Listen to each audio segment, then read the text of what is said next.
आमचे महाभाग्यच म्हणावे लागेल. प्रथम कसा आहे तुमचे पहा स्टुडिओ मध्ये मनपूर्वक स्वागत स्वागत.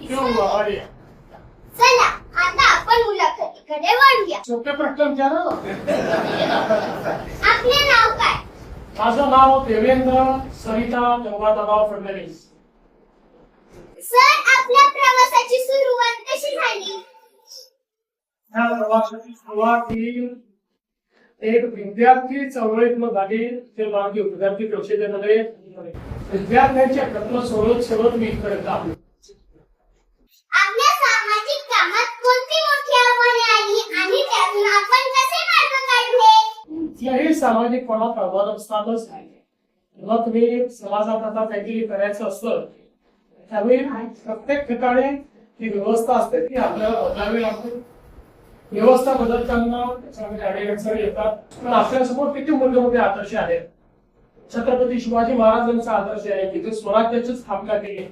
त्यांना स्वराज्याची स्थापना करताना मुलाची लढावं लागलं, काही तुम्हाला स्वतःची लढावं लागलं. पण त्यांनी त्या आव्हानांचा सामना करून व्यवस्था उभी केली. त्यासमोर भारतरत्न डॉक्टर बाबासाहेब आंबेडकरांचा आदेश आहे. चांगलं काम जर आपण केलं तर चांगल्या कामामध्ये आपण यशस्वीच होतो, कधी अयशस्वी होतो. ओके, आपल्या कारकिर्दीतला असा कोणता अनुभव आहे जो आजही लक्षात आहे आणि प्रेरणा देतो? असे खूप अनुभव आहे पण आजचा अनुभव जास्त लक्षात राहील. तू घेतलेली मुला आजच्या डिजिटल युगात आपण शिक्षण क्षेत्रात कोणते बदल करू इच्छिता? मला असं वाटतं की डिजिटल शिक्षण खूप महत्वाचं आहे.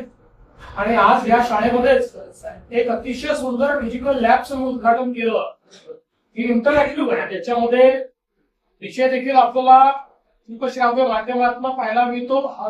त्याच्यानंतर त्याच्यावर प्रश्न देखील आपल्याला विचारता येतात आणि त्याच्यावर आपल्याला परीक्षाही देता येतात.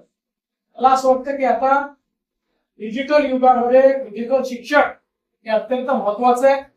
प्रत्येकाकरता डिजिटल शिक्षणामुळे शिक्षणाची दारं उघडलेली आहेत. जगातली कुठली गोष्ट ही आता आपल्याला शिकता येते. त्यामुळे मला असं वाटतं की आपल्या शाळेतल्या आता जे डिजिटल लॅब आहे तुमच्यापैकी प्रत्येकाने त्या डिजिटल लॅब मध्ये जाऊन डिजिटल शिक्षण घ्यायचं. थँक्यू सर, तुमचा मौल्यवान वेळ दिल्याबद्दल खूप खूप थँक्यू. धन्यवाद. थँक्यू. तुझा पण मौल्यवान वेळ दिल्याबद्दल तिथे आभार.